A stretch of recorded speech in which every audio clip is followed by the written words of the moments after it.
Welcome back. Let's start now coordination compounds. Let's go to the question number 1.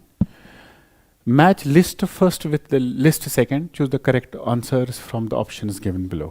So matching type question है. यहाँ से complex है और यहाँ से magnetic moment. तो सबसे पहले हम मैग्नेटिक मोमेंट पे अगर हम जाएंगे 4.9 Bohr magnetrons it corresponds to 4 unpaired electrons. इसमें 4 अनपेयर्ड इलेक्ट्रॉन्स हो गए. Simply if we got magnetic moment equal to x point y, इसका मतलब इसमें हो गए x अनपेयर्ड इलेक्ट्रॉन्स. तो 4.9 बोहर मैग्नेट्रॉन्स का मतलब 4 unpaired electrons, that is root 24. Root 24 is equal to, as far as root 24 is considered, तो 4 अनपेयर्ड मैग्नेटिक मोमेंट की जो फॉर्मूला हमारी है that is root of n into n plus 2. तो अगर 4 अनपेयर्ड इलेक्ट्रॉन्स है ये बनता है रूट 24, और रूट 24 का जो वैल्यू होगा वो होता है 5 से थोड़ा सा हल्का कम, because root 25 is equal to 5, तो 5 से थोड़ा सा हल्का कम वो आ जाएगा 4. एंड 3.87 का मतलब होता है रूट 15, और रूट 15 का वैल्यू 4 पॉइंट से थोड़ा सा कम आ जाएगा, तो इसका मतलब it corresponds to 3 unpaired electrons. तो यहाँ कोई अनपेयर्ड इलेक्ट्रॉन नहीं होगा और इसमें होगा एक unpaired electron. In general I will से जब मैग्नेटिक मोमेंट इस फॉर्म में आएगा x.1, तो इसका मतलब है इसमें अनपेयर्ड इलेक्ट्रॉन्स का नंबर होता है x. तो 4.9 का मतलब 4 अनपेयर्ड इलेक्ट्रॉन्स, कैलकुलेशन की वजह से 3.87 का मतलब 3 अनपेयर्ड इलेक्ट्रॉन्स, और 0 का मतलब डायमैग्नेटिक होगा, 1.73 का मतलब अनपेयर्ड इलेक्ट्रॉन 1 होगा. Now let's go to this. इनको एक्सप्लेन करना on the base of VBT. CONH3 positive, cobalt 3 positive की कॉन्फ़िगरेशन है D6. तो अगर हम कोबाल्ट की बात करेंगे 3 5, D6 कॉन्फ़िगरेशन है 1 2 3 4 5, D6 इलेक्ट्रॉन्स है. अब इसकी हाइब्रिडाइजेशन D2sp3 होगा या sp3d2 होगा, वो डिपेंड करता है नेचर ऑफ द लीगेंड. इसमें दोनों ऑप्शन, अगर पेयरिंग हो गया तो D2sp3 होगा, अगर पेयरिंग नहीं हो पाया sp3d होगा. अगर लीगेंड स्ट्रांग होता है तो पेयरिंग होगी, अगर पेयरिंग होगी तो D2sp3 हाइब्रिडाइजेशन होगा. लेकिन अगर लीगेंड वीक होगा तो पेयरिंग पॉसिबल नहीं है, देन इट्स sp3d2.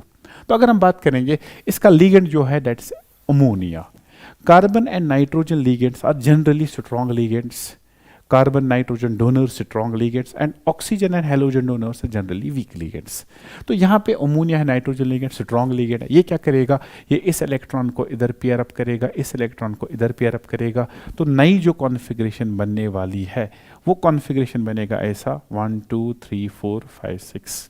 ठीक है, तो इसका मतलब है अब इसकी जो हाइब्रिडाइजेशन दैट इज D2sp3, तो मैग्नेटिक मोमेंट है, कोई भी इलेक्ट्रॉन पेयर अप नहीं है, कोई भी इलेक्ट्रॉन अनपेयर्ड नहीं है, all the electrons have been paired up. तो इसका मतलब है इसका मैग्नेटिक मोमेंट आ जाएगा 0 Bohr magnetrons. Going to the second one. Second one जो है that is iron, hexacyano iron. तो इसमें आयरन की जो कॉन्फ़िगरेशन है, आयरन इज 3 पॉजिटिव. आयरन का ऑक्सीडेशन स्टेट 3 पॉजिटिव है. तो 3 पॉजिटिव आयरन का मतलब है आयरन की कॉन्फ़िगरेशन 3d6 4s2, लेकिन आयरन 3 पॉजिटिव बनेगा 3d5. तो अगर हम 5 इलेक्ट्रॉन्स की बात कर लेंगे, these 5 electrons are like this. 5 electrons कुछ इस तरीके से होंगे. ये होगा 1 2 3 4 5, 1 2 3 4 5. ठीक, अब हमें लीगेंड देखना है. जो लीगेंड इसमें है that is cyanide. Cyanide is a strong ligand, तो ये पेयरिंग करेगा. इसका मतलब है ये इलेक्ट्रॉन यहाँ से उठ के इधर जाएगा, तो नई जो कॉन्फ़िगरेशन बनने वाली है ये इलेक्ट्रॉन इधर जाएगा, ये वाला इलेक्ट्रॉन इधर जाएगा, और एक इलेक्ट्रॉन बचता है. तो हाइब्रिडाइजेशन फिर से D2sp3 होगा. तो इसमें एक अनपेयर्ड इलेक्ट्रॉन है, एक अनपेयर्ड इलेक्ट्रॉन का जो मैग्नेटिक मोमेंट होगा वो होगा 1.73. Let's go to the chromium, hexa aqua chromium third. Chromium third का जो कॉन्फ़िगरेशन बनता है, let me write it here, chromium 3 positive, it becomes D3 configuration. तो D में 3 इलेक्ट्रॉन्स टोटल है, 1 2 3. ठीक है, तो ऑलरेडी 2 d ऑर्बिटल्स अंदर से वैकेंट है, तो उसमें D2sp3 हाइब्रिडाइजेशन आराम से होगी. इसमें लीगेंड का कोई हाथ नहीं है, चाहे लीगेंड स्ट्रॉन्ग हो या वीक हो. तो D2sp3 हाइब्रिडाइजेशन इज देयर. ठीक है, वाटर की स्ट्रेंथ ऑफ लिगेंड इस पर कोई इफेक्ट नहीं करता है। तो जब ये D2sp3 हाइब्रिडाइजेशन दिखाएगा, 6 कोऑर्डिनेशन नंबर है, हाइब्रिडाइजेशन इज D2sp3, तो इसका मतलब है यहाँ कोई पेयरिंग की जरूरत नहीं है। So all the 3 electrons will remain unpaired. As a result इसका मैग्नेटिक मोमेंट जो होगा वो होगा 3.87। ठीक है, तो इसकी भी हाइब्रिडाइजेशन D2sp3, पहले की भी D2 दूसरे के भी D2sp3 hybridisation, D2sp3 hybridisation, D2sp3 hybridisation, तीनों की, और मैग्नेटिक मोमेंट साथ साथ जा रहा है। Last one is hexa aqua iron second. Iron की कॉन्फ़िगरेशन जो है, आयरन को ऑक्सीडेशन से, that's iron 2 positive, iron 2 positive की जो डी कॉन्फ़िगरेशन है वो है D6, 1 2 3 4 5 एंड 6। ठीक है, तो D6 में पेयरिंग हो भी सकता है और नहीं भी हो सकता है। हाइब्रिडाइजेशन दोनों पॉसिबल है, D2sp3 एंड sp3d2। D2sp3 तभी पॉसिबल है जब इन दो D इलेक्ट्रॉन्स की पेयरिंग हो जाए, और वो पेयरिंग तभी पॉसिबल है जब आपका लिगेंड स्ट्रांग होगा। लेकिन इसमें वाटर है, इट्स अ वीक लिगेंड, तो वीक लिगेंड पेयरिंग नहीं कर सकता है। इसकी हाइब्रिडाइजेशन होगी sp3d2। अगर sp3d2 होगा, ये चारों के चारों इलेक्ट्रॉन्स अनपेयर्ड रहेंगे, तो हाइब्रिडाइजेशन इसकी होगी sp3d2। चारों के चारों इलेक्ट्रॉन्स अनपेयर्ड होंगे तो इसका मैग्नेटिक मोमेंट बनेगा 4.9 बोहर मैग्नेटॉन्स। लेट अस सी कि इनमें से कौन सा ऑप्शन करेक्ट है। ए इज मैचिंग विथ 3, तो ए का मैच 3 के साथ हो रहा है, या तो सेकंड ऑप्शन होगा या तो थर्ड ऑप्शन होगा। देन सेकंड का मैच होता है 4 के साथ, सेकंड 4 के साथ दोनों में, तो इसका मतलब फिलहाल अभी हम डिसाइड नहीं कर पा रहे। थर्ड का मैच, सी का मैच हो रहा है 3 अनपेयर्ड यानी सेकंड के साथ, सी का मैच यहाँ फर्स्ट के साथ, यहाँ सेकंड के साथ, इसका मतलब इसका जो करेक्ट ऑप्शन होगा वो होगा फोर्थ ऑप्शन करेक्ट। ठीक है, let's move now to the second question. दूसरा क्वेश्चन जो हमारा है, that's very important with respect, this question has been asked with respect to the back bonding synergic effect in case of carbonyl complexes। तो metal carbonyl complexes जो होते हैं इनमें back bonding होता है, साइनर्जिक इफेक्ट होता है। The correct order of CO bond length in following complexes is, metal अगर कार्बन मोनोऑक्साइड के साथ बॉन्ड बनाता है, कार्बन मोनोऑक्साइड में C ट्रिपल बॉन्ड O होता है, मेटल के पास d ऑर्बिटल्स होते हैं, ये d ऑर्बिटल्स कार्बन मोनोऑक्साइड के एंटी बॉन्डिंग मॉलिक्यूलर ऑर्बिटल्स के साथ इंटरेक्शन कर लेते हैं। इस फिनोमेनन को या तो आप बैक बॉन्डिंग कह सकते हो या तो साइनर्जिक इफेक्ट कह सकते हो। अब इसकी वजह से क्या होगा, CO बॉन्ड लेंथ पे क्या इफेक्ट पड़ने वाला है। जब बैक बॉन्डिंग होगा, electrons are transfer from d orbitals of metal to pi star, pi anti bonding molecular orbitals of carbon monoxide, it's also called as a pi acid ligand. जब ये electron accept करेगा anti bonding molecular orbitals में, we know that bond order हम निकालते हैं bonding minus anti bonding electrons divided by 2। अगर carbon monoxide anti bonding orbitals में electrons accept करता है तो number of anti bonding electrons will increase, इसका मतलब है बॉन्ड ऑर्डर विल डिक्रीज। अगर बॉन्ड ऑर्डर डिक्रीज होगा, बॉन्ड लेंथ विल इंक्रीज, तो बॉन्ड लेंथ बढ़ जाएगा, बॉन्ड लेंथ विल इंक्रीज। फिर से समझने की कोशिश करेंगे, मेटल और carbon monoxide, metal carbonyl complexes में, in addition to normal coordinate bond that is formed from ligand to metal, the ligand also has the tendency to accept electrons from the d orbitals of metal, the phenomenon called as synergic bonding या synergic effect। तो इसमें क्या होता है, carbon monoxide के पास होते हैं vacant low lying pi star, pi anti bonding molecular orbitals, तो मेटल के d ऑर्बिटल्स इनके साथ इंटरेक्शन करते हैं, electron density is transferred into the vacant orbitals, but those vacant orbitals are anti bonding molecular orbitals.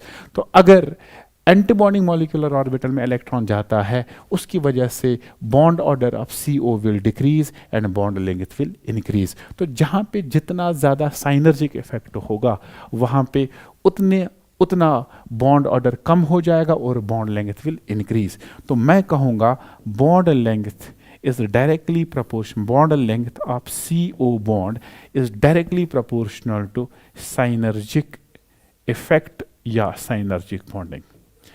अब सवाल पैदा होता है कि साइनर्जिक इफेक्ट या बैक बॉन्डिंग या साइनर्जिक बॉन्डिंग किस में ज़्यादा होगा? अब अगर हम साइनर्जिक बॉन्डिंग पे जाएंगे, metal behaves as donor and carbon monoxide behaves as an acceptor.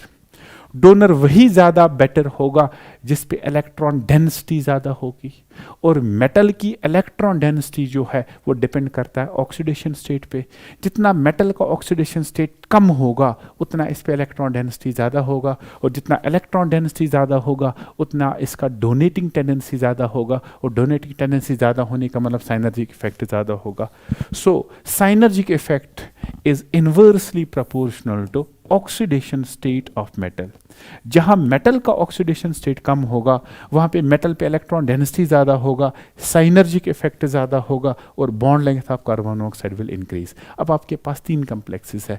पहला मैग्नीज का कम्प्लेक्स है, दूसरा वेनेडियम का कम्प्लेक्स है, तीसरा क्रोमियम का कम्प्लेक्स है। क्रोमियम के कम्प्लेक्स पे negative charge existing there. As per as all the 3 metals are considered, chromium is neutral. So as far as all the 3 ligands are considered, in first case metal contains positive charge, in second case metal has got negative charge क्योंकि carbon monoxide neutral होता है, and third case central atom is neutral. ठीक, अब जहां negative oxidation state होगा वहां metal का जो डोनेटिंग कैपेबिलिटी है, डोनेटिंग टेंडेंसी वो ज़्यादा है। As a result of that synergic bonding ज़्यादा होगा और बॉन्ड लेंथ विल इंक्रीज। तो सबसे best bonding, synergic bonding, back bonding वो मेटल दिखाएगा जिसका ऑक्सीडेशन स्टेट सबसे कम है, और सबसे कम ऑक्सीडेशन स्टेट होगा वेनेडियम का, because it behaves as negative. तो वेनेडियम का सबसे बेस्ट बैक बॉन्डिंग होगा। तो अगर बैक बॉन्डिंग साइनर्जिक इफेक्ट सबसे ज़्यादा है तो bond length of carbon monoxide सबसे ज़्यादा, तो सबसे ज़्यादा कार्बन मोनोऑक्साइड का बॉन्ड लेंथ जो है वो वहाँ होगा जहाँ पे मेटल का डोनेटिंग कैपेबिलिटी सबसे ज़्यादा, एंड दैट इज वेनेडियम। दूसरे नंबर पे आएगा क्रोमियम क्योंकि उसका ऑक्सीडेशन स्टेट 0 है, और थर्ड पॉइंट पे आ जाएगा मैग्नीज क्योंकि इसका पॉजिटिव ऑक्सीडेशन स्टेट है। तो अगर आप देखोगे सबसे ज़्यादा बॉन्ड लेंथ होगा वेनेडियम के केस में, फिर क्रोमियम के केस में, और फिर मैग्नीज के केस में। तो इनमें जो करेक्ट ऑप्शन है वो वाला ऑप्शन या तो सेकंड या तो थर्ड। सेकंड और थर्ड में पहला ऑप्शन सही है।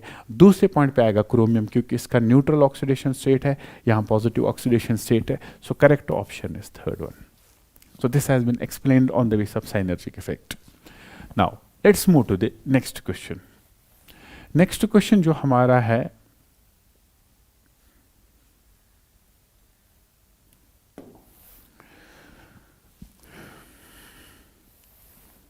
crystal field stabilizing energy for low spin d5 octahedral complexes if p represents pairing energy। तो हमारा जो कम्प्लेक्स है वो है d5, लेकिन d5 के साथ लिखा है लो स्पिन, और कम्प्लेक्स की जो ज्योमेट्री है that's octahedral. We know that octahedral में जो 5d ऑर्बिटल्स है they split into two categories, two sets.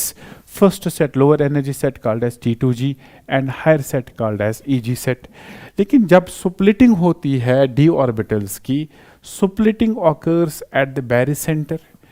With respect to barycenter, अगर मैं इसको barycenter कहता हूँ, with respect to barycenter, energy decrease per electron, it is equal to minus 0.4 delta O. And energy increase per electron for Eg is equal to plus 0.6 delta O. अब stabilization energy कैसे निकालते हैं? अगर हमारे पास configuration होगा T2G X EGY, तो crystal field stabilising energy जो हम निकालते हैं, स्टेबलाइजिंग एनर्जी हम निकालते हैं that is equal to X into T2G में जो एनर्जी डिक्रीज होता है माइनस 0.4 प्लस EG में इंक्रीज होता है 0.6 Y इंटू 0.6, ये आ जाएगा डेल्टा O में, प्लस ऐड करेंगे पेयरिंग एनर्जी। पेयरिंग एनर्जी जितने पेयर्स बनेंगे उतनी पेयरिंग एनर्जी, एक पेयर बनने का मतलब एक पेयरिंग एनर्जी। ठीक है, now use this formula to calculate crystal field stabilising energy. हमारे पास D5 कॉन्फ़िगरेशन है, लेकिन D5 कॉन्फ़िगरेशन है लो स्पिन। लो स्पिन का मतलब है कि इलेक्ट्रॉन्स T2G में ही पेयर अप हो जाएंगे। अगर मैं बात करूंगा D5 की, सो it will B T2G5 EG0। low spin. If it would have been high spin, then it would have been T2G3 Eg2. So it is T2G5 Eg0. Use this. So it is 5 multiplied by minus 0.4 plus, क्योंकि इसमें कोई electron नहीं है तो ये होगा plus 0. Pair, जब हम T2G5 की बात करेंगे, T2G5 में 1 2 3 4 5 2 पेयर्स बनते हैं. तो इसका मतलब है यहाँ पे होगा T2G5 Eg0 5 into minus 0.4 plus Eg0 into 0 multiplied by 0.6 plus pairing energy, क्योंकि 2 पेयर्स बनते हैं तो इस वजह से 2 टाइम्स पेयरिंग एनर्जी. तो 5 इंटू माइनस 0.4 हो गया माइनस 2.0 प्लस 2 पेयरिंग एनर्जी. तो इसका जो टोटल कैलकुलेशन होगा वो होगा minus 2.0 delta O plus 2 times pairing energy. ये होगा हमारा answer. And check the answers, कौन सा आंसर करेक्ट है. Minus 2.0 delta O plus 2 pairing energy. तो second option is correct option. चलिए let's move now to next question. हमारा जो नेक्स्ट क्वेश्चन है that is displayed on the board. Homoleptic complexes among the following is. What are homoleptic complexes? Those coordination compounds, those complexes in which all the ligands are same, they are called as homoleptic. And those coordination complexes in which ligands are different, they are called as heteroleptic. तो अगर मैं होमोलैक्टिक और heteroleptic की बात कर लेता हूँ, पहले कम्प्लेक्स में लिगेंड्स अलग अलग है तो हेटेरोलेप्टिक है, दूसरे में लिगेंड्स अलग अलग है तो हेटेरोलेप्टिक है, तीसरे में भी लिगेंड्स अलग अलग है तो हेटेरोलेप्टिक है, चौथा वाला all the ligands are same so this is homoleptic. This is the correct option. ठीक है, तो ये हो गया हमारा next question. Let's move. Next सवाल जो है दैट्स डिटर्मिनेशन ऑफ हाइब्रिडाइजेशन. तो हाइब्रिडाइजेशन डिटरमाइन करनी है हमें. तो हाइब्रिडाइजेशन कैसे डिटरमाइन कर लेंगे. द हाइब्रिडाइजेशन ऑफ टेट्राकार्बोनिल निकल इज. टेट्राकार्बोनिल निकल की हाइब्रिडाइजेशन क्या है. बहुत ही इंपॉर्टेंट कोऑर्डिनेशन कंपाउंड है. अब अगर मैं निकल का ऑक्सीडेशन स्टेट इसमें देख लेता हूं, निकल का ऑक्सीडेशन स्टेट इसमें है 0. निकल की कॉन्फ़िगरेशन होती है 3d8 4s2. तो अगर हम इसकी ऑर्बिटल पिक्चर बना लेंगे 1 2 3 4 5, ये है 4s2. फिर यहाँ से p ऑर्बिटल्स 1 2 3, ये है 3d ऑर्बिटल्स, ये है 4s ऑर्बिटल्स, ये है 4p ऑर्बिटल्स. 3d में 8 इलेक्ट्रॉन्स है 3 4 5 6 7 8. s में 2 इलेक्ट्रॉन्स है और p कंप्लीटली वैकेंट है. Now the ligand that is present in carbon monoxide, as per as before going to the ligand, इसका कोऑर्डिनेशन नंबर है 4. कोऑर्डिनेशन नंबर 4 में 2 टाइप की जियोमेट्री पॉसिबल है. कोऑर्डिनेशन नंबर 4 में अगर हाइब्रिडाइजेशन DsP2 हुआ then it square planar, लेकिन अगर हाइब्रिडाइजेशन sp3 हुआ देन इट्स टेट्राहेड्रल. अब सवाल ये है कि इनमें से कौन सी हाइब्रिडाइजेशन में होगी और क्यों होगी. यह कॉन्फ़िगरेशन, सिंस निकल का ऑक्सीडेशन स्टेट 0 है, नो इलेक्ट्रॉन इज लॉस्ट, कोई इलेक्ट्रॉन नहीं निकला है, कॉन्फ़िगरेशन जो की तू रहेगी. लेकिन carbon monoxide is strong ligand. तो स्ट्रॉन्ग लिगेंड क्या करेगा, ये इन s इलेक्ट्रॉन्स को d में पेयर अप कर लेगा, एक इलेक्ट्रॉन को इधर और दूसरे इलेक्ट्रॉन को इधर. As a result of that now जो हमारी कॉन्फ़िगरेशन है वो कॉन्फ़िगरेशन कुछ अलग तरीके से बनेगी. 2 इलेक्ट्रॉन यहां गए, अब d तो कंप्लीटली भरा हुआ है, सो DsP2 इज नॉट पॉसिबल. अब जो कॉन्फ़िगरेशन इसमें बचेगी वो ये कॉन्फ़िगरेशन है. तो इसकी बेसिस पे only possible hybridisation that is sp3. तो अगर हाइब्रिडाइजेशन sp3 होगा, कोई भी अनपेयर्ड इलेक्ट्रॉन नहीं है, इसका मैग्नेटिक मोमेंट 0 होगा. Hybridisation sp3, if hybridisation is sp3 then it's going to be tetrahedral complex. ठीक है, तो हाइब्रिडाइजेशन ऑफ निकल CO4 is DsP2 sp3 sp3d2 d2 sp3. सो इसकी हाइब्रिडाइजेशन है sp3. Next question, pick out the correct statement with respect to tetracyanonickel. फिर से निकल का केस आ चुका है. हमारा कॉम्प्लेक्स इस वक्त जो है दैट टेट्रासायनो निकलेट सेकेंड, ये है कॉम्प्लेक्स। इसमें निकल का ऑक्सीडेशन स्टेट अगर आप चेक करोगे, निकल एग्जिस्ट इन +2, हाउ +2, साइनाइड -1 -4, तो निकल +2 होगा, यहां पे नेट चार्ज आएगा +2। निकल की कॉन्फ़िगरेशन अभी हमने देखी, निकल इज 3d8 4s2, लेकिन निकल +2 जो है ये बनेगा 3d8 कॉन्फ़िगरेशन, 1 2 3 4 5, 1 2 3 4 5 6 7 8, ये बनेगा 3d8। फिर उसके बाद है 4s और फिर उसके बाद है 4p, 4s 4p और ये 3d कॉन्फ़िगरेशन। नाउ फिर से वही बात, अगर DsP2 हाइब्रिडाइजेशन है देन स्क्वायर प्लेनर, अगर sp3 है देन इट्स टेट्राहेड्रल। DsP2 कब पॉसिबल है? जब 3d का कम से कम एक ऑर्बिटल वैकेंट होगा। अगर हम पहले इंस्टेंस में देखेंगे, no d orbital is vacant, but then we have to look at the ligand, because strong ligand can enforce pairing, वो पेयरिंग कर सकता है, तो d ऑर्बिटल को वैकेंट कर सकता है। जरा हम लिगेंड पे चेक कर लेंगे। हमारा लिगेंड जो है in this case it is cyanide.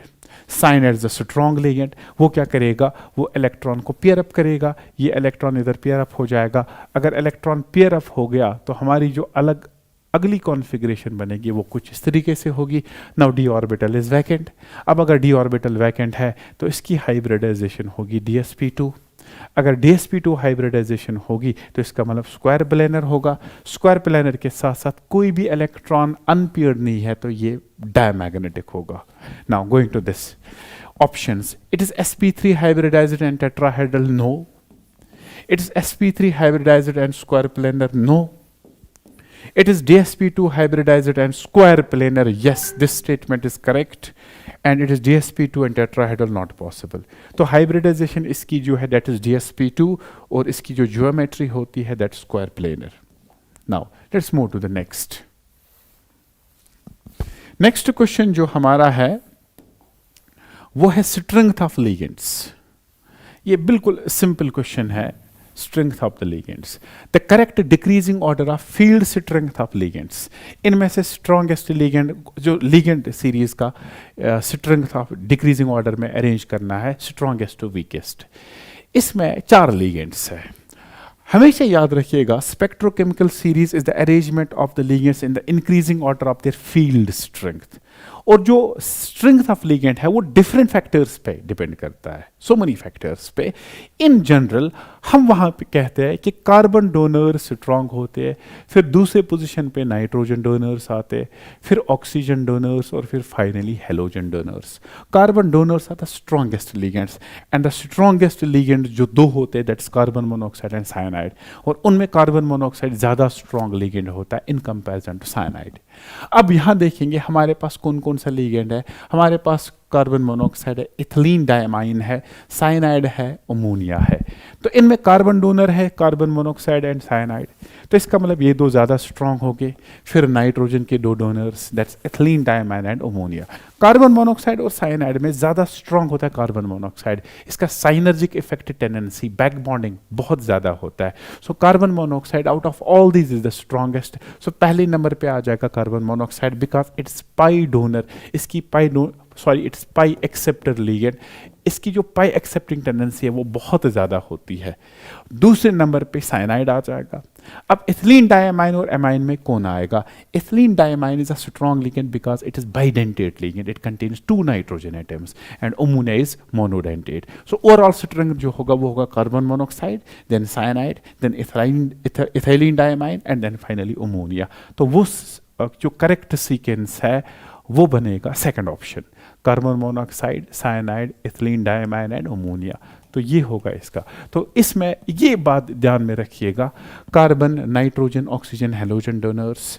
And एक और पॉइंट इसमें हम ऐड कर सकते हैं कि pi acid ligands are stronger than normal classical ligands. तो पाई एसिड जो डोनर के साथ साथ एक्सेप्टर भी हो सकते हैं, जिसमें कार्बन मोनोऑक्साइड भी आ सकता है, साइनाइड भी आ सकता है, ठीक है, और बहुत सारे लिगेंड्स हैं। और हेलोजन डोनर्स में जो स्ट्रॉन्गेस्ट होता है वो होता है fluoride, chloride, bromide, iodide. Now next point जो हमारा है, if the spin only magnetic moment of MnBr4 2 negative is 5.9 Bohr magnetons. Then predict the geometry of the complex ion. तो सबसे पहले अगर हम इस कम्प्लेक्स पे जाएंगे, सेंट्रल एटम इज मैग्नीज और मैग्नीज का ऑक्सीडेशन स्टेट इसमें होगा +2. सो मैग्नीज एग्जिस्ट्स इन मैग्नीज +2. तो मैग्नीज +2 की अगर हम कॉन्फ़िगरेशन बना लेंगे, मैग्नीज +2 बनता है D5 configuration. It is D5 configuration 1 2 3 4 5. Now उसके बाद डेटा वही से दे रहा है. इसका कोऑर्डिनेशन नंबर 4 है. कोऑर्डिनेशन नंबर 4 का मतलब है या तो हाइब्रिडाइजेशन sp3 होगा या तो हाइब्रिडाइजेशन dsp2 होगा. अगर हाइब्रिडाइजेशन sp3 होगा देन इट्स टेट्राहेड्रल. अगर dsp2 होगा then it's square planar. We have to check. Since magnetic moment वही से प्रोवाइडेड है 5.9 Bohr magnetons. If magnetic moment is 5.9 Bohr magnetons, इसका मतलब इसके पास 5 अनपेयर्ड इलेक्ट्रॉन्स होंगे. तो अगर 5 अनपेयर्ड इलेक्ट्रॉन्स होंगे इसका मतलब इसमें कोई पेयरिंग नहीं होगी. So d orbital is not available for hybridisation. पांचों में अनपेयर्ड इलेक्ट्रॉन है. सो डी ऑर्बिटल हाइब्रिडाइजेशन में टेक पार्ट नहीं कर चुका है. अगर डी ऑर्बिटल हाइब्रिडाइजेशन में नहीं आया है इसका मतलब we will rule out dsp2. So hybridisation is sp3. तो इसकी ज्योमेट्री होगी टेट्राहेड्रल. अब क्वेश्चन कह रहा है then predict the geometry. Since geometry is predicted by the hybridisation, hybridisation इसकी sp3 है तो इसका मतलब है ये होगा tetrahedral. Then let's move now to next question. Next question जो हमारा है वो इस तरीके से, the coordination number and oxidation state of chromium in this complexes. Oxidation state और कोऑर्डिनेशन नंबर. तो सबसे पहले कोऑर्डिनेशन नंबर डिसाइड करना है. Coordination number is decided by 2 factors, number of ligands multiplied by density. Density is the number of donor atoms present in the ligand. कितनी donations कोई ligand दे सकता है सेंट्रल एटम को. यहां सेंट्रल एटम है क्रोमियम. वाटर इज मोनोडेंटेट लेकिन water 2 times है 2 × 1. 2 is the number of water ligands and 1 is it is density plus. Oxalate C2O4 it is bidentate ligand. तो इसकी डेंसिटी 2 × 2 हो गया 4. सो 2 × 2 हो गया 4, 4 + 2 हो गया 6. तो इसका कोऑर्डिनेशन नंबर जो है that comes out to be 6. अब दूसरा oxidation state. Water is neutral. Oxalate पे चार्ज होता है. ऑक्सलेट लिगेंड जो है वो होता है ऐसा C+O नेगेटिव ऐसा. Let's determine the oxidation state. Potassium का ऑक्सीडेशन स्टेट होता है +1. क्रोमियम का मान लेंगे X. वाटर तो न्यूट्रल है. ऑक्सलेट -2 × 2 हो गया -4 शुड बी इक्विवेलेंट टू 0. तो अगर आप ये डिटरमाइन करोगे ये बनेगा X - 3 = 0, X = +3. सो ऑक्सीडेशन स्टेट आया +3, कोऑर्डिनेशन नंबर आया 6.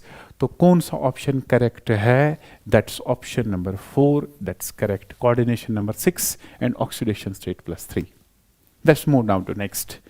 The correct order of stoichiometry of AgCl formed when AgNO3 is in excess is treated with COCl3 5 times ammonia, COCl3 4 times, COCl3 6 times ammonia respectively is.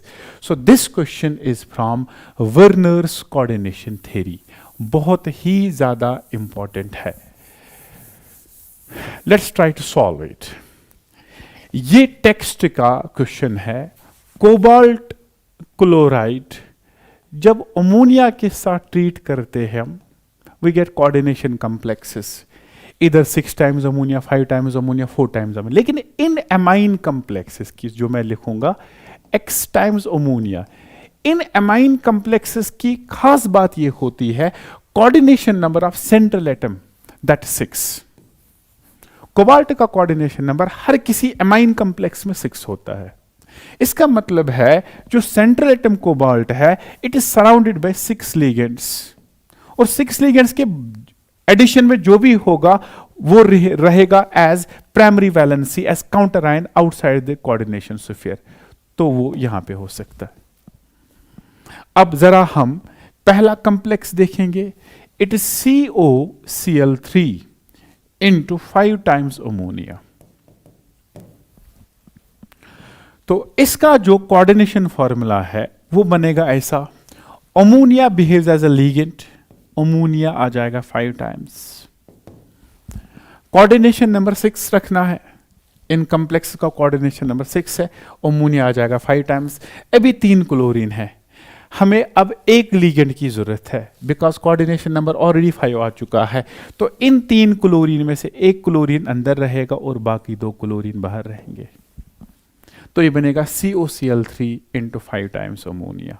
ठीक है, अब जब आप इसको silver nitrate के साथ ट्रीट करोगे, सिल्वर नाइट्रेट प्रेसिपिटेट करेगा क्लोरीन को, लेकिन उसी क्लोरीन को जो बिहेव करेगा एज प्राइमरी वैलेंस या simply as counter ion, not that chlorine which behaves as a ligand. इसका मतलब ये क्लोरीन प्रेसिपिटेट नहीं होगा, ये वाले 2 क्लोरीन प्रेसिपिटेट हो जाएंगे, so it will provide 2 moles of AgCl। ठीक, let's go to the second one, COCl3 4 times ammonia, COCl3 4 times ammonia, so ammonia is 4 times, coordination number 4 आ चुका है, टोटल कोऑर्डिनेशन नंबर 6 है, तो इन 3 क्लोरीन में से हमें 2 क्लोरीन की और जरूरत है, तो 1 क्लोरीन रहेगा बाहर, कोऑर्डिनेशन नंबर 6 आ गया। सो 3 क्लोरीन में से 2 क्लोरीन कोऑर्डिनेशन स्फीयर के अंदर है, they can not be precipitated and this chlorine can be easily precipitated. जब आप इसको सिल्वर नाइट्रेट के साथ ट्रीट करोगे, ये बनाएगा 1 मोल ऑफ AgCl, तो ये बनाता है 1 मोल ऑफ AgCl, ये बनाता है 2 मोल्स ऑफ AgCl, ये बनाता है 1 mole of AgCl। Let us go to the third and the final one, cobalt chloride 6 times ammonia, तो कोबाल्ट अमोनिया आ गया 6 टाइम्स। सिंस कोऑर्डिनेशन नंबर बराबर हो गया, इसको किसी भी क्लोरीन की जरूरत नहीं है, तीनों के तीनों क्लोरीन कोऑर्डिनेशन स्फीयर के बाहर रहेंगे। So all these 3 chlorine can be easily precipitated bye silver nitrate. इसका मतलब है this will provide 3 moles of AgCl, ये 3 AgCl दे सकता है। अब हमें क्वेश्चन सॉल्व करना हो गया, the number of the correct order of the stoichiometry of AgCl, तो कितने AgCl कौन सा कॉम्प्लेक्स। सो पहला वाला देगा 2 मोल्स, दूसरा वाला देगा 1 मोल ऑफ AgCl और तीसरा वाला देगा 3 moles. So it is 2 moles, 1 mole and 3 moles, and that is first option, it's correct option. तो सभी कॉम्प्लेक्सेस में amine complex of cobalt, cobalt shows coordination number of 6, और जनरली कोबाल्ट ज़्यादा coordination number 6 ही दिखाता है, पर्टिकुलरली अमाइन कॉम्प्लेक्स में। Coordination number 6 बनाने के लिए पहले अमोनिया को हम लिगेंड ट्रीट करते, फिर जितने क्लोरीन हमको चाहिए उनको एज लिगेंड बनाते, बाकी काउंटर आयन रहेगा, जो काउंटर आयन रहेगा कोऑर्डिनेशन से फिर के बाहर आएगा वो प्रेसिपिटेट हो जाएगा। पहले केस में 2 क्लोरीन जाएंगे बाहर, दूसरे केस में 1 जाएगा, और तीसरे केस में तीनों के तीनों, इस वजह से जो स्टोइचियोमेट्रीज आ जाएगा 2, 1 and 3। Let's move to the question, next question.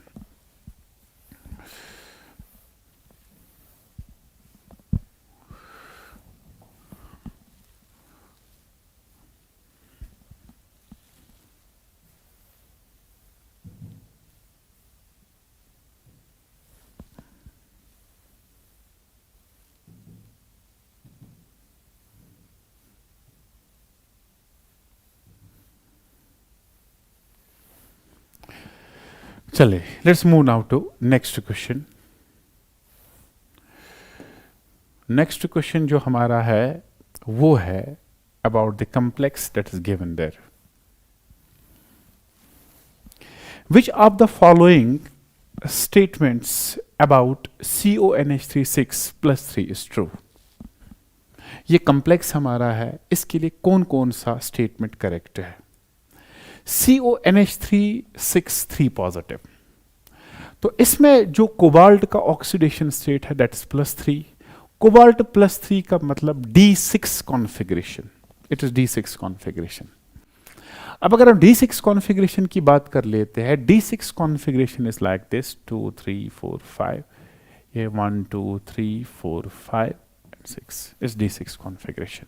Now अब ये इनर ऑर्बिटल बनेगा या आउटर ऑर्बिटल, लो स्पिन बनेगा या हाई स्पिन बनेगा, वो डिपेंड करता है स्ट्रेंथ ऑफ लिगेंड। अगर लिगेंड स्ट्रांग होगा वो इन 2 इलेक्ट्रॉन्स को इधर पेयर अप करेगा, तो ये बनेगा लो स्पिन और इनर ऑर्बिटल। लेकिन अगर लिगेंड वीक होगा वो बनेगा आउटर ऑर्बिटल और हाई स्पिन। इस वक्त जो लिगेंड हमारा है that is amine, and amine is a strong ligand. Strong ligand का मतलब ये पेयरिंग कर लेगा, ये इन दो इलेक्ट्रॉन्स को यहां से बाहर निकालेगा और इन दो इलेक्ट्रॉन्स को पेयर अप कर लेगा। So these two electrons are pair up. अब मुझे बताए ये दो डी ऑर्बिटल्स को यूज कर रहा है, सिंस कोऑर्डिनेशन नंबर 6 इसकी हाइब्रिडाइजेशन D2sp3 होगी, इसका मतलब ये होगा इनर ऑर्बिटल कॉम्प्लेक्स, और इसको हम कहेंगे लो स्पिन कॉम्प्लेक्स। सो पहली बात, complex is low spin, it's not high spin. Number second, कोई भी इलेक्ट्रॉन अनपेयर्ड नहीं है, इसका मैग्नेटिक मोमेंट होगा 0, इट्स कंप्लीटली डायमैग्नेटिक। ठीक है, option first, it has 2 unpaired electrons and will be in high spin, no, incorrect statement है। Second, it has no unpaired electron and will be in low spin, बिल्कुल ठीक है, कोई भी unpaired नहीं है। It has 5 unpaired electrons, no, incorrect. It has 4 unpaired electrons, no, इसका कोई अनपेयर्ड इलेक्ट्रॉन नहीं होता है और ये लो स्पिन कॉन्फ़िगरेशन में होता है, तो इसका करेक्ट ऑप्शन होगा ये। Let's move to now next. Next question जो हमारा है वो है assertion reason. Toxic metal ions are removed by chelating ligands. Reason, chelate complexes tend to be more stable. Definitely. Toxic metals अगर बॉडी में जाते हैं उनको रिमूव करने के लिए हम चीलेटिंग लिगेंड्स यूज करते हैं। चीलेटिंग लिगेंड्स कौन से लिगेंड्स होते हैं? Polydentate ligands have the tendency to form rings with the central atom. इस वजह से उन लिगेंड्स को हम कहते हैं रिंग फॉर्मिंग लिगेंड्स, जिनको हम दूसरा नाम देते हैं चीलेटिंग लिगेंड्स। और चीलेटिंग लिगेंड्स बहुत ज़्यादा स्टेबल होते हैं। जैसे एग्जाम्पल है इथिलीन डायमाइन की, CH2 it's NH2 there, it's NH2 there. जब ये मेटल के साथ कॉम्प्लेक्स बनाएगा ये रिंग फॉर्मेशन कर लेता है, and this ring is 5 membered. और कोऑर्डिनेशन केमिस्ट्री में सबसे ज़्यादा स्टेबल रिंग 5 मेंबर्ड ही होती है। तो ये रिंग फॉर्मेशन बनाता है और रिंग फॉर्मेशन की वजह से कॉम्प्लेक्स की स्टेबिलिटी बहुत ज़्यादा होता है। चीलेट complex is entropy driven effect. When there is formation of chelate complex, entropy increases as a result. The formation of chelate complex is feasible. तो इस वजह से कॉम्प्लेक्स बहुत ज़्यादा स्टेबल होते हैं।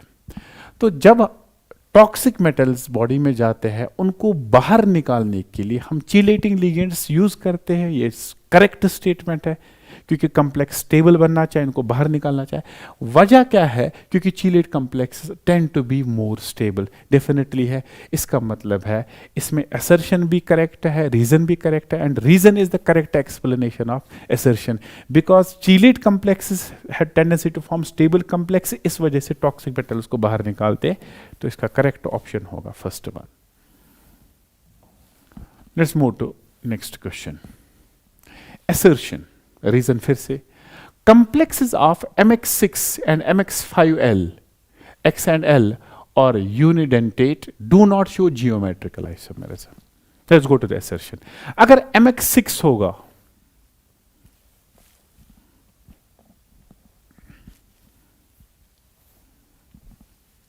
अगर MX6 होगा, that means if all the ligands are same, if all the ligands are same, अगर सारे लिगेंड सेम है, ये MX6 ऑक्टाहेड्रल ज्योमेट्री में जाएगा, all the ligands are same. इसमें और कोई ज्योमेट्रिकल अरेंजमेंट पॉसिबल नहीं है। Every position contain same ligand, तो इसमें कोई और ज्योमेट्रिकल अरेंजमेंट पॉसिबल नहीं है। दूसरा लिगेंड जो है MX5L, अगर हम एक X को रिमूव कर लेते हैं और उसकी जगह हम लगाएंगे L, इससे भी कोई फर्क पड़ने वाली नहीं। L यहां रखो, यहां रखो, यहां रखो, और कोई ज्योमेट्रिकल अरेंजमेंट पॉसिबल नहीं है। तो इसका मतलब है MX6 या MX5L ये जियोमेट्रिकल आइसोमेरिज्म नहीं दिखा सकते। तो असर्शन बिल्कुल करेक्ट है। Now let's go to the reason. Reason क्या है? Geometrical isomerism is not shown by the complex of coordination number 6। नहीं, ये इनकरेक्ट रीजन है। कोऑर्डिनेशन नंबर 6 में बहुत सारे केसेस ऐसे हैं जो जियोमेट्रिकल आइसोमेरिज्म दिखाते हैं। जैसे एक केस हम लेंगे MX4L2, कोऑर्डिनेशन नंबर 6 है, मोनोडेंटेट है। ये लिगेंड लिगेंड एडजेसेंट हो सकते हैं, सिस कॉन्फ़िगरेशन में लिगेंड लिगेंड अपोजिट हो सकते हैं ट्रांस में। सो कोऑर्डिनेशन नंबर 6 में बहुत सारे कॉम्प्लेक्सेस ऐसे जो जीआई ज्योमेट्रिकल आइसोमेरिज्म दिखाते हैं, और बहुत सारे केसेस ऐसे जो ज्योमेट्रिकल आइसोमेरिज्म नहीं दिखाते। सो कुछ दिखाते हैं, कुछ नहीं दिखाते हैं। तो इसका मतलब है जो रीजन है ये इनकरेक्ट है। So assertion is correct, but reason is incorrect. I think it's third option. Assertion is true, reason is false. तो इसका option आ जाएगा third option. Now let's move to the next question. Matching type है, column 1, column 2 इनको match करना है। कौन सा isomerism हो सकता है? ऑप्टिकल, लिंकेज, कोऑर्डिनेशन, जियोमेट्रिकल, ये है डिफरेंट ऑप्शंस हमारे कि किस में कौन सा आइसोमेरिज्म पॉसिबल है। Let's try to match them.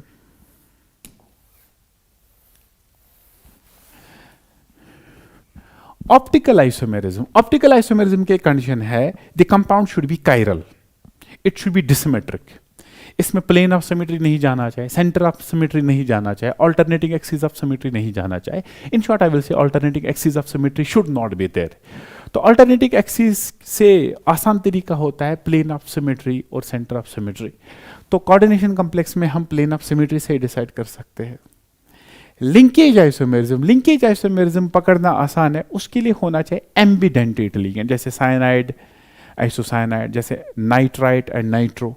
Coordination isomerism, there is exchange of ligands between cationic coordination sphere and anionic coordination sphere. तो coordination isomerism में दो coordination spheres होने चाहिए जिनके बीच में ligands का exchange होना चाहिए। And geometrical isomerism, we should have different geometries possible. ठीक है, अब मैच कर सकते हैं। As far as first one is considered, जो पहला वाला है, पहला वाला अगर हम इसके केसेस देख सकते हैं, ammonia 4 times, chlorine 2 times. So it's metal there. Ammonia 4 times, chlorine 2 times, chlorine. तो ये क्लोरीन सिस कॉन्फ़िगरेशन पे है। इसका दूसरा केस जो पॉसिबल है, क्लोरीन कैन बी अपोजिट। तो ये सिस आइसोमर हुआ, ये ट्रांस आइसोमर हुआ। तो इसका मतलब है ये जियोमेट्रिकल आइसोमेरिज्म दिखा रहा है। क्या ये ऑप्टिकल आइसोमेरिज्म भी दिखा सकता है? क्या ये कोऑर्डिनेशन आइसोमेरिज्म दिखा सकता है? पहली बात, linkage isomerism is not possible because it does not contain ambidentate ligand. Number second, coordination isomerism is not also possible because इसमें खाली एक ही कोऑर्डिनेशन स्फीयर है। अब या तो जियोमेट्रिकल या तो ऑप्टिकल। जियोमेट्रिकल दिखाया, क्या ऑप्टिकल दिखा सकता है? Let's go for that. इस कंपाउंड में प्लेन ऑफ सिमेट्री आ जाएगा। वो प्लेन ऑफ सिमेट्री कहां से आप डाल सकते हो? सिंपल है, ऊपर से भी ए है, नीचे से भी ए है। अगर ये यहां से ए है, यहां से भी ए है, तो इन दो ए के बीच में आप प्लेन ऑफ सिमेट्री डाल सकते हो। So it does contain plane of symmetry, it's optically inactive. अब देख लीजिए, यहाँ क्लोरीन, यहाँ ए, यहाँ ए, इसमें बहुत सारे प्लेन ऑफ सिमेट्री है। This is also optically inactive. किसी भी दो क्लोरीन के बीच में, किसी भी दो एमाइन के बीच में आप प्लेन ऑफ सिमेट्री, तो इसमें भी प्लेन ऑफ सिमेट्री है, इसमें भी प्लेन ऑफ सिमेट्री, ये ऑप्टिकली इनएक्टिव है। इसका मतलब first complex shows only one type of isomerism, that is geometrical isomerism. ये खाली दिखाएगा geometrical. Let's go to second, cis CO EN2Cl2। इसमें सिस कॉन्फ़िगरेशन मेंशन हुआ है। इस कॉम्प्लेक्स के दो आइसोमर्स होते हैं, एक होता है सिस और दूसरा होता है ट्रांस। हमें जो आइसोमर दिया गया है वो है cis. Let's first make cis isomer. CO ethylene diamine is bidentate ligand. यह इथिलीन डायमाइन फर्स्ट रिंग, यह इथिलीन डायमाइन सेकेंड रिंग, यह है क्लोरीन सिस। लेकिन अगर हम इसका ट्रांस आइसोमर बना लेते हैं, क्लोरीन अपोजिट जाएगा, EN यहां से भी अपोजिट, यहां से भी अपोजिट, इथिलीन डायमाइन, ये दो आइसोमर्स बनते हैं। लेकिन इसने खाली सिस पूछा है। तो अगर खाली पर्टिकुलर आइसोमर पूछा तो geometrical isomerism out of the question. No Ambidentate ligand, so there is no question of linkage isomerism. Third, it contains only one coordination sphere, so there is no question of coordination isomerism. अब सवाल है क्या ये optical दिखा सकता है? अगर आप इसका ट्रांस आइसोमर देखते हो, इसमें क्लोरीन क्लोरीन अपोजिट है, अगर ये दो क्लोरीन अपोजिट पोजीशंस पे है, इनके बीच में ऐसे प्लेन ऑफ सिमेट्री जा सकता है, तो इसका मतलब ये ट्रांस जो है दैट्स ऑप्टिकली इनएक्टिव. अब अगर हम सिस की बात कर लेंगे, सिस का जो केस है, it does not contain any plane of symmetry. Can visualise this. यहां से इथिलीन डायमाइन है, क्लोरीन यहां से है, यहां से क्लोरीन है, कोई भी अपोजिट पोजीशन पे एक जैसे ग्रुप्स नहीं है. It does not contain plane of symmetry या it does not contain any symmetry element and hence this compound is optically active. तो ये वाला कंपाउंड दिखाएगा ऑप्टिकल आइसोमेरिज्म. एंड ये बहुत ही इंपॉर्टेंट कॉम्प्लेक्स दोनों है, पर्टिकुलरली सेकेंड वन ये ऑप्टिकल आइसोमेरिज्म दिखाता है because it does not contain any symmetry element, particularly plane of symmetry. लेकिन इसका जो ट्रांस आइसोमर है उसमें प्लेन ऑफ सिमेट्री जाता है, that's optically inactive. Let's go to the third one, CONH35NO2Cl2. इसमें एम्बिडेंटेड लिगेंड है NO2. NO2 जो है वो नाइट्रोजन से भी जुड़ता है और ऑक्सीजन से भी जुड़ता है. ये एम्बिडेंटेड नाइट्रोजन से भी जुड़ेगा, ऑक्सीजन से भी जुड़ेगा. इसका मतलब है इसके दो आइसोमर्स बनेंगे, एक में डोनर एटम ऑक्सीजन होगा, दूसरे में डोनर एटम नाइट्रोजन होगा. So this is going to show the linkage isomerism. And last one, दो कोऑर्डिनेशन स्फीयर्स है, एक्सचेंज ऑफ लिगेंड्स होगा बिटवीन कोबाल्ट एंड क्रोमियम. तो ये एक्सचेंज ऑफ लिगेंड्स कर सकते हैं, that will give rise to coordination isomerism. तो ये था matching of complexes with their respect to isomers. तो इसके कोड्स जो है वो आप कोड मैच कर सकते हैं. तो ये क्वेश्चन ऑलरेडी डन. तो इसका जो कोड है, ए मैच हुआ था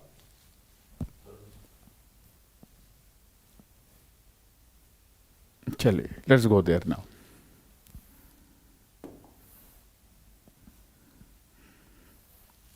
लेट्स मूव देयर नाउ. फिर से मैचिंग टाइप क्वेश्चन है. यहां से कोऑर्डिनेशन कॉम्प्लेक्सेस बनाए हुए और यहां से उनके सेंट्रल एटम बनाए हुए. ठीक है, तो सिंपल है. एप्लीकेशन ऑफ कोऑर्डिनेशन केमिस्ट्री में ये क्वेश्चन अराइज हुआ, टेक्स्ट बुक ने मेंशन किया है. Chlorophyll, we all know that chlorophyll में जो सेंट्रल एटम होता है वो होता है magnesium. So chlorophyll will match with the magnesium. Blood pigment is simply haemoglobin, और हीमोग्लोबिन में जो सेंट्रल एटम होता है वो आयरन है, सभी को पता है. विल्किंसन्स कैटलिस्ट की जो फॉर्मूला होती है that is triphenyl phosphine 3 times, फिर रोडियम क्लोराइड. इसमें जो सेंट्रल एटम होता है वो होता है rhodium. And last one, vitamin B12. All we know it's complex of cobalt. So chlorophyll match किसके साथ हो रहा है? A matches with third. A third के साथ मैच हो रहा है. Blood pigment hemoglobin it matches with fourth. B fourth के साथ मैच हो रहा है. ठीक है. C matches with first. It should be first. There. And D matches with second. Sorry हाँ. ए क्लोरोफिल मैच हो रहा है मैग्नीशियम के साथ, तो ए थर्ड के साथ बिल्कुल करेक्ट है.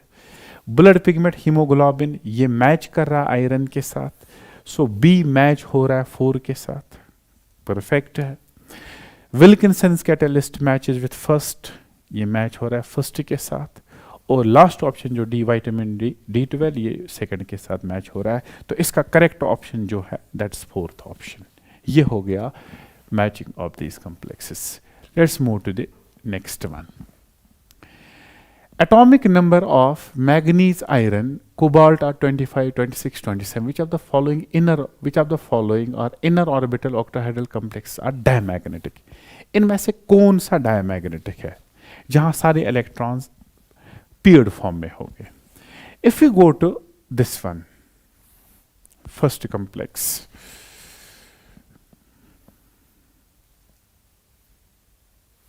If you go to the first complex, अगर हम पहले कॉम्प्लेक्स पे जाते हैं, वो कॉम्प्लेक्स अभी तक हमने 2 बार डिस्कस किया है, कोबाल्ट हेक्सामाइन कोबाल्ट थर्ड। तो cobalt third is D6 configuration, और D6 में जब अमोनिया आ जाएगा, अमोनिया D6 को पेयर अप कर लेगा, all the electrons are paired, तो इसका मतलब इसमें कोई अनपेयर्ड इलेक्ट्रॉन नहीं है, दिस इज डायमैग्नेटिक।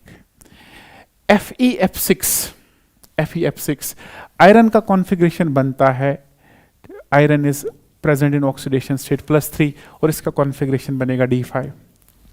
अगर ये कॉन्फ़िगरेशन D5 बनता है आयरन का, तो इसका मतलब है आयरन के पास 5d ऑर्बिटल्स है, 3 4 5, 1 2 3 4 5, D5 कॉन्फ़िगरेशन। आयरन के साथ जो लीगेंड इस वक्त है दैट इज फ्लोरीन। जो फ्लोरीन है, fluorine is a weak ligand, ये पेयरिंग नहीं कर सकता, इसका मतलब इसमें 5 अनपेयर्ड इलेक्ट्रॉन्स है, तो ये हमारा ऑप्शन नहीं हो सकता है। COF6 3 negative, cobalt 3 positive, cobalt 3 positive, फिर से बनेगा D6। तो अगर ये D6 की बात कर लेंगे, इस वक्त लीगेंड है वीक, तो ये पेयरिंग नहीं कर सकता, इसमें 4 अनपेयर्ड इलेक्ट्रॉन्स है, इसका मतलब ये हमारा ऑप्शन नहीं है। हेक्सामाइन निकल, निकल +2 बनता है D8, D8 की कॉन्फ़िगरेशन ऐसी है। इसमें अमोनिया स्ट्रॉन्ग तो है, लेकिन अमोनिया पेयरिंग करके भी 2d ऑर्बिटल्स को वैकेट नहीं कर सकता, इसका मतलब D8 में लीगेंड का कोई इफेक्ट नहीं होता, it will be outer orbital sp3d2। As a result इसके पास 3 अनपेयर्ड इलेक्ट्रॉन्स है। अगर इसके पास 3 अनपेयर्ड इलेक्ट्रॉन्स होगा, सॉरी, इसके पास 2 अनपेयर्ड इलेक्ट्रॉन्स, D8 में 2 अनपेयर्ड इलेक्ट्रॉन्स है, इसका मतलब ये भी पैरामैग्नेटिक होगा। हमारा जो क्वेश्चन था, which of the following inner orbital, which of the following is inner orbital octahedral complex are diamagnetic? तो inner orbital complex जो diamagnetic है, that's only one, that is CONH363 positive hexaamine cobalt third। तो ये था ये वाला question. Let's move to next one. Next one जो हमारा है वो है this compound, which of the following options are correct for FeCN6 3 negative? Actually ये प्रिंटिंग में थोड़ा सा हो गया है, ये है FeCN6 3 नेगेटिव। इनमें से एक से ज्यादा ऑप्शंस करेक्ट हो गए, और कौन से ऑप्शंस करेक्ट हो गए वो नीचे आपके लिखे हुए। FeCN6 3 नेगेटिव, इसमें आयरन का जो ऑक्सीडेशन स्टेट है दैट इज 3 पॉजिटिव, तो आयरन इज 3 पॉजिटिव। अगर आयरन 3 पॉजिटिव है तो आयरन की जो कॉन्फ़िगरेशन बनेगी वो होगी 3d5, 1 2 3 4 5, 3d5। नाउ साइनाइड क्योंकि स्ट्रॉन्ग लीगेंड है तो ये पेयरिंग कर लेगा, तो पेयरिंग करने के बाद जो इसकी कॉन्फ़िगरेशन बनेगी वो होगी 1 2 3 4 एंड 5। इसका मतलब इसकी हाइब्रिडाइजेशन होगी D2sp3, ये इनर ऑर्बिटल होगा, और इसके पास एक अनपेयर्ड इलेक्ट्रॉन है, 1 अनपेयर्ड इलेक्ट्रॉन, जिसकी वजह से ये होगा पैरामैग्नेटिक। ठीक है, now let's go to the options. It's hybridisation D2sp3 perfectly सही है, sp3d2 नो इनकरेक्ट है। क्या इसके पास अनपेयर्ड इलेक्ट्रॉन है? Yes, it contains 1 unpaired electron, इसका मतलब ये होगा पैरामैग्नेटिक, डायमैग्नेटिक तो नहीं है, तो इसका मतलब first and third are correct, तो सेकंड ऑप्शन है फर्स्ट एंड थर्ड, ये करेक्ट होगा। ठीक है, let's move now to next question है, identify the optically active compounds from the following. इनमें कौन ऑप्टिकली एक्टिव होगा? Which of these are optically active? Optically active वही complex होगा जिसमें plane of symmetry नहीं जाता है। And remember that I cannot show it here, plane of symmetry. When octahedral complexes contain symmetrical or unsymmetrical bidentates only, यानी metal AA 3 times or metal AB 3 times, only bidentate ligand, चाहे symmetrical या unsymmetrical, it does not contain any symmetry, इसमें कोई symmetry नहीं है, and these complex are always optically active. तो पहला complex अगर हम देखेंगे COEN 3 टाइम्स, ये फॉल करता है इस कैटेगरी में, इसमें कोई एलिमेंट ऑफ सिमेट्री नहीं होता है, तो ये ऑप्टिकली एक्टिव है। ट्रांस En2Cl2, अभी मैंने 2 क्वेश्चन से पहले यही दिखाया था, ट्रांस में प्लेन ऑफ सिमेट्री जाता है, so this trans isomer contains plane of symmetry, तो इसमें प्लेन ऑफ सिमेट्री जाएगा। कैसे जाता है फिर से मैं दिखाने की कोशिश करूंगा। यह है इथिलीन डायमाइन, यह है इथिलीन डायमाइन, यह है क्लोरीन, यह है क्लोरीन, यहां से क्लोरीन, यहां से क्लोरीन, तो बीच में आप प्लेन ऑफ सिमेट्री डाल सकते हो। As a result of that this compound optically inactive, तो ये वाला कंपाउंड ऑप्टिकली इनएक्टिव होगा, तो ये हमारा सही नहीं है। सिस मैंने दिखाया था, सिस में कोई प्लेन ऑफ सिमेट्री नहीं जाता है, तो सिस आइसोमर, इसका ट्रांस आइसोमर इनएक्टिव है लेकिन cis isomer is active. CrNH3,5Cl, और ये भी चेक कर सकते हैं हम आराम से, इसको चेक करना आसान है।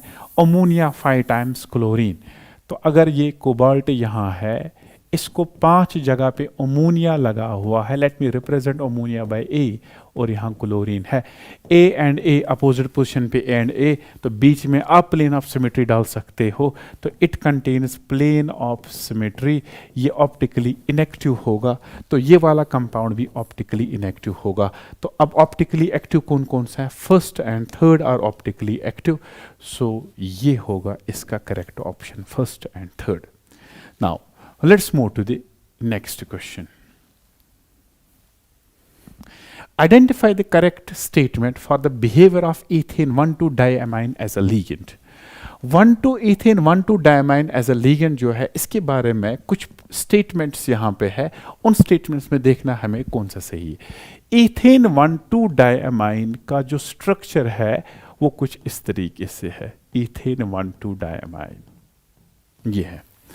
First of all, first statement, it is a neutral ligand, definitely कोई भी चार्ज नहीं है, इस पे चार्ज 0 है, ये न्यूट्रल लिगेंड है, तो करेक्ट स्टेटमेंट है। दूसरा, इट इज डाइडेंटेट लिगेंड, इसके पास 2 डोनर एटम्स है, डेफिनेटली ये एक डोनर एटम है, ये दूसरा डोनर एटम है, it is well known bidentate ligand, तो ये वाला स्टेटमेंट भी सही है। Third, it is a chelating ligand, every polydentate ligand is a chelating ligand, क्योंकि जब ये मेटल के साथ कॉम्प्लेक्स बनाएगा, जो मैंने दिखाया भी प्रीवियसली, ये रिंग फॉर्मेशन बनाएगा, 5 मेंबर रिंग, तो ये चीलेटिंग लिगेंड भी है। It is unidentate, no it is not going to be unidentate, is a bidentate, तो फोर्थ वाला स्टेटमेंट इनकरेक्ट है। सो करेक्ट स्टेटमेंट है फर्स्ट, सेकंड एंड थर्ड। अब इनमें से करेक्ट स्टेटमेंट है फर्स्ट, सेकंड एंड थर्ड, ये होगा इसका सोल्यूशन। ठीक है, चलिए आगे बढ़ते हम।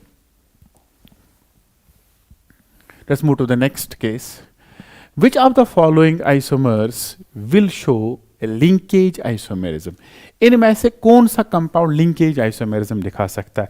लिंकेज आइसोमेरिज्म निकालना आसान है, वो लिगेंड लिंकेज, वो कॉम्प्लेक्स लिंकेज आइसोमेरिज्म दिखा सकता है जिसमें कम से कम एक बाइडेंटेट, एक एम्बिडेंटेट लिगेंड होता है। और एम्बिडेंटेट लिगेंड्स बहुत सारे होते हैं, लेकिन ज्यादातर जो कॉमन है NO2 negative and cyanide. Let's check there. पहला कॉम्प्लेक्स है NH3,5, हाँ NO2 एम्बिडेंटेट है, दिखा सकता है। दूसरा है carbon monoxide water, no ambidentate ligand. Third case में SCN थायोसाइनाइड, ये SCN भी बिहेव कर सकता है, NCS भी बिहेव कर सकता है, ये भी एम्बिडेंटेट है, तो ये भी दिखा सकता है। Last option ethylene diamine and chlorine, no ambidentate ligand is shown there. So linkage isomerism दिखाने के लिए एम्बिडेंटेट लिगेंड होना जरूरी है, और एम्बिडेंटेट लिगेंड वो लिगेंड होता है जिसके पास 2 डोनर साइट्स तो है, लेकिन एट ए टाइम खाली एक ही यूज कर सकता है। जैसे साइनाइड में या तो कार्बन यूज होगा या तो नाइट्रोजन यूज हो सकता है। सो एम्बिडेंटेट लिगेंड 2 कॉम्प्लेक्सेस में है, तो इसका मतलब फर्स्ट भी लिंकेज दिखा सकता है, थर्ड भी लिंकेज दिखा सकता है, तो करेक्ट ऑप्शन होगा फर्स्ट एंड थर्ड। चलिए moving to the next question, let's move to the next question. और बहुत ही अच्छा सवाल है, it's about the stability of complexes. Complex की जो स्टेबिलिटी है वो कैसे डिसाइड कर लेते हैं? There are so many factors which affect the stability of complex. Main factor है जो हम क्वांटिटेटिवली निकालते हैं, दैट इज स्टेबिलिटी कांस्टेंट से।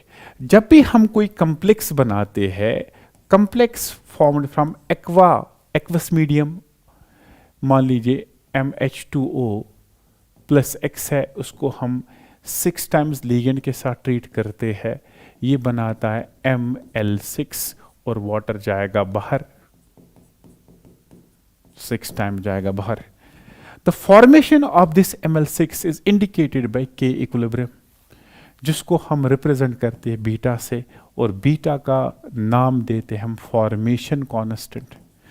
दिस बीटा और K represents the formation of this complex. जितना ये कॉम्प्लेक्स ज्यादा स्टेबल होगा उतना इसके बनने के चांसेस ज्यादा है, उतना ये फॉरवर्ड डायरेक्शन में जाएगा। सो अगर K का वैल्यू ज्यादा होगा, equilibrium will shift in forward direction, इसके बनने के चांसेस ज्यादा होंगे। As a result of that इसकी स्टेबिलिटी ज्यादा होगी। तो सिंपली मैं कहूंगा stability of the complex is directly proportional to K value of the complex, और जिसको रिप्रेजेंट टेक्स्ट बुक ने बीटा से किया है, इसको कहते हैं फॉर्मेशन कांस्टेंट। अब विच of the following format copper 2 ions is the most stable? K represent करता है फॉर्मेशन कांस्टेंट। तो जहां K का वैल्यू ज्यादा होगा वहां पे स्टेबिलिटी ज्यादा होगी। आपको लॉग की वैल्यूज दिए गए हैं, ऑब्वियस है जहां K का वैल्यू ज्यादा होगा वहां लॉग K का वैल्यू भी ज्यादा होगा। तो जहां लॉग K का वैल्यू ज्यादा है वहां K ज्यादा होगा और वहां स्टेबिलिटी ज्यादा है। तो सबसे ज्यादा लॉग K का वैल्यू है दूसरे केस में 27.3, तो इसका K वैल्यू ज्यादा होगा, इसकी स्टेबिलिटी ज्यादा होगी।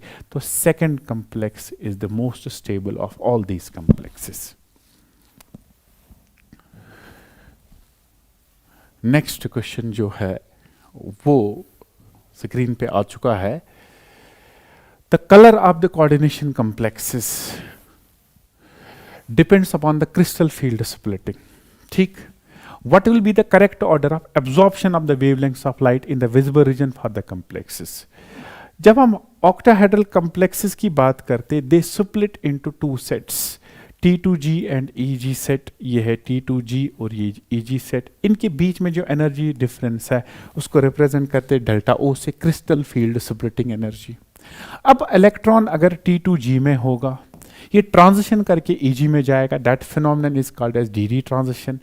इस पे अगर लाइट पड़ेगी, this electron will move from T2G to EG, this phenomenon is called as DD transition. अब इस इलेक्ट्रॉन को यहां से यहां मूव करने के लिए कितनी ज्यादा एनर्जी चाहिए, वो डिपेंड करता है स्प्लिटिंग एनर्जी पे। अगर स्प्लिटिंग एनर्जी ज्यादा होगा तो इसका मतलब एनर्जी रिक्वायरमेंट ज्यादा होगा। अब स्प्लिटिंग एनर्जी किस पे डिपेंड करता है? ये सो मेनी फैक्टर्स पे डिपेंड करता है, and one of the factor that effects is the nature of ligand. अगर लीगेंड स्ट्रांग होगा तो स्प्लिटिंग ज्यादा होगी। अगर जितनी ज्यादा स्प्लिटिंग होगी उसका मतलब उतना ज्यादा एनर्जी चाहिए इलेक्ट्रॉन को to move from T2G to EG। तो हम कहेंगे splitting energy, crystal field splitting energy is directly proportional to strength of ligand, strength of ligand, ठीक, and that is directly proportional to delta E absorption। जो electron को energy चाहिए absorb करने के लिए ताकि वो T2G टू EG चाहिए, EG जाएगा, वो डेल्टा ई से रिप्रेजेंट होगा। अगर लिगेंड स्ट्रांग होगा CFEC ज्यादा होगा, डेल्टा ई एब्जॉर्प्शन ज्यादा होगा। लेकिन यहाँ डेल्टा ई नहीं पूछा गया है, यहाँ वेवलेंथ पूछा गया है। वी नो दैट एनर्जी और वेवलेंथ का रिलेशन जो है वो इनवर्स है। ठीक, अब हम सारी चीजों को अगर जोड़ेंगे, अगर लिगेंड स्ट्रांग होगा CFEC वैल्यू ज्यादा होगा, एनर्जी रिक्वायर्ड फॉर एब्जॉर्प्शन ज्यादा होगा, लेकिन वेवलेंथ कम होगा। क्लियर है? तो स्ट्रॉन्ग लिगेंड में वेवलेंथ कम होगा और वीक लिगेंड में वेवलेंथ ज्यादा होगा। तो वेवलेंथ का डिक्रीजिंग ऑर्डर 3 कॉम्प्लेक्स में बनाना है। तो वेवलेंथ वहां ज्यादा होगा जहां लिगेंड की स्ट्रेंथ कम होगी। तो मैं कहूंगा ना, lambda absorption is inversely proportional to strength of ligand. जहां लिगेंड स्ट्रॉन्ग होगा वहां वेवलेंथ कम चाहिए, और जहां लिगेंड वीक होगा वहां लैम्डा ज्यादा चाहिए। अब देखिए, in all these complex central atom is same, coordination number is same, oxidation state of central atom same, only one factor that changes, वो है लिगेंड। लिगेंड चेंज कर रहा है। अब लिगेंड कौन कौन सा है? लिगेंड है अमोनिया, लिगेंड है साइनाइड और लिगेंड है वाटर। अमोनिया है, साइनाइड है, वाटर है। इन तीनों में से जो स्ट्रॉन्गेस्ट है वो है साइनाइड। तो स्ट्रॉन्गेस्ट लिगेंड में जो लैम्डा एब्जॉर्प्शन है वो कम लगेगा, और इनमें जो वीकेस्ट है वो वाटर, वाटर में लैम्डा एब्जॉर्प्शन सबसे ज्यादा लगेगा। तो वाटर में सबसे ज्यादा लैम्डा एब्जॉर्प्शन, फिर अमोनिया और फिर साइनाइड। तो वाटर होना चाहिए सबसे टॉप पे, फिर अमोनिया, फिर cyanide, and that option is third option. तो वाटर क्योंकि वीकेस्ट लिगेंड है तो लैम्डा एब्जॉर्प्शन ज्यादा चाहिए, सो वाटर में ज्यादा, फिर अमोनिया और फिर लास्ट में साइनाइड। ये हो गया हमारा लैम्डा एब्जॉर्प्शन कलर पे क्वेश्चंस। सो हर स्टाइल के सवाल इसमें लगे हुए हैं। नेक्स्ट क्वेश्चन जो हमारा है बिल्कुल आसान, फिर से वर्नर कोऑर्डिनेशन थ्योरी का सवाल है। When 0.1 mole of COCl3NH35 is treated with excess silver nitrate, 0.2 moles of AgCl, already हम ये केस एक बार कर चुके हैं। इसमें 5 अमोनिया 3 क्लोरीन, तो जब इसकी कोऑर्डिनेशन फॉर्मूला बनेगी, कोऑर्डिनेशन नंबर 6 रखना है तो ये आएगा 5, क्लोरीन 3 है तो 1 क्लोरीन अंदर रहेगा, 2 क्लोरीन बाहर जाएंगे। ये है इसकी formula. Is treated with excess of silver nitrate, 0.2 moles of AgCl are precipitated. Obviously ये वाले 2 क्लोरीन जाएंगे तो 0.1 मोल के लिए 0.2 मोल्स ऑफ AgCl, यानी रेशो बनेगा 1:2। ठीक है, then the conductivity of the solution will correspond to which of the following, 1:3, no, 1:2, 1:1 और 3:1। डेफिनेटली इसका जो कंडक्टिविटी होगा वो होगा 1:2 आउट। जब हमारे पास ये कम्प्लेक्स होगा, इस कम्प्लेक्स को जब आप डिसोसिएट करेंगे 2 क्लोरीन विल बी प्रेसिपिटेटेड, तो जब ये आयनाइज हो जाएगा ये बनाएगा CONH35 क्लोरीन, इस पे आ जाएगा +2 और ये जाएगा 2 टाइम्स Cl नेगेटिव। ठीक है, तो कैटायन और एनायन का रेशो जो है दैट इज 1:2। तो इसका जो करेक्ट ऑप्शन है वो होगा 1:2 electrolyte. The correct IUPAC name, only one option that was missing, that's IUPAC name of the complexes, that's there. The correct IUPAC name of this complexes simple है। तो सबसे पहले प्लैटिनम का ऑक्सीडेशन स्टेट, क्लोरीन -2 बनेगा, platinum +2 आ जाएगा। Ammonia complex है तो ammonia 2 times है, क्लोरीन 2 टाइम्स है, तो पहले अमोनिया का नाम आएगा, ammonia is called as ammine and chlorine is called as chlorido, तो ये बनेगा di ammine di chlorido, platinum second, oxidation state second है, di ammine di chlorido, platinum second. तो कौन सा ऑप्शन करेक्ट है? It is second option, this is second option. The stabilization of coordination compound due to chelation is called a chelate effect. Already मैंने बताया भी previous question में, chelate complexes ज़्यादा stable होते हैं क्योंकि chelate complexes, chelate effect is entropy driven effect and number second more than one donor atoms are attached to central atom, तो उसको replace करना मुश्किल हो जाता है, इसकी kinetic stability बहुत ज़्यादा होती है। तो chelate effect की वजह से जो complexes chelate complex होते हैं उनकी stability ज़्यादा होती है। Which one of the following is most stable complex? इनमें सबसे ज्यादा स्टेबल कौन सा होगा? No K value is given, no beta value is given. You have to assess these. If we take first one, carbon monoxide, ये normal ligand है. Cyanide, monodentate. Oxalate, bidentate. Water is monodentate. So oxalate is the one.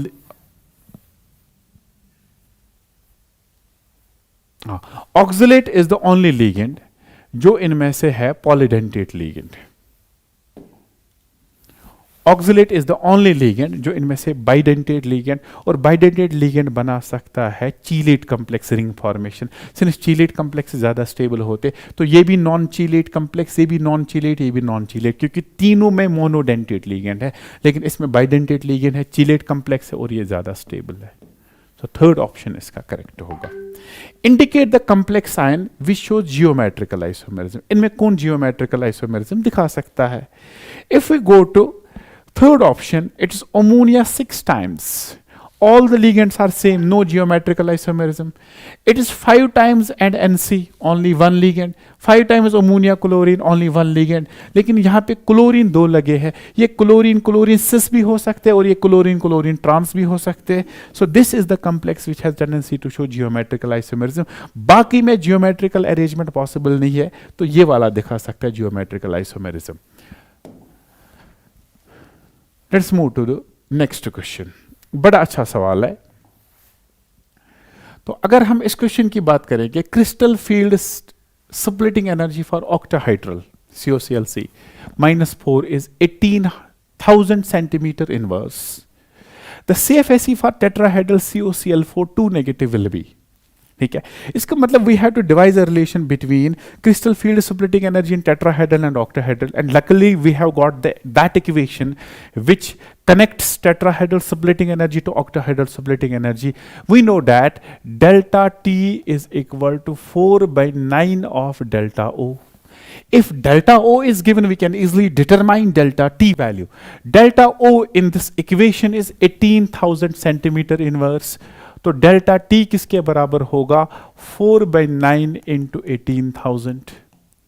Answer centimetre inverse में ये 2000 बनेगा, 2000 into 4 answer आ जाएगा 8000 centimetre inverse. क्या कोई option 8000 centimetre inverse का है? डेफिनेटली थर्ड ऑप्शन है 8000 सेंटीमीटर इनवर्स का, तो इसका करेक्ट ऑप्शन होगा थर्ड। ठीक है, तो नेक्स्ट क्वेश्चन है the compound this and the compound this represent. ये दो कंपाउंड्स आपस में कौन सा आइसोमेरिज्म दिखाते हैं? क्या लिंकेज दिखाएंगे? नो, डेफिनेटली नॉट, बिकॉज कोई एम्बिडेंटेड लिगेंड है ही नहीं। आयनाइजेशन दिखा सकते? नो, आयन्स अलग अलग है। कोऑर्डिनेशन दिखा सकते? दो कोऑर्डिनेशन से पेयर है? नहीं। No isomerism, definitely this the correct option. हम पहले भी बता सकते इस कंपाउंड और इस कंपाउंड की फॉर्मूलाज अलग अलग है, तो ये आइसोमर्स नहीं है, डिफरेंट कंपाउंड्स है। सो आइसोमेरिज्म की कंडीशन है compound should have same molecular formula, तो ये दो आपस में आइसोमर्स है ही नहीं, तो इसका करेक्ट ऑप्शन आ जाएगा नो आइसोमेरिज्म।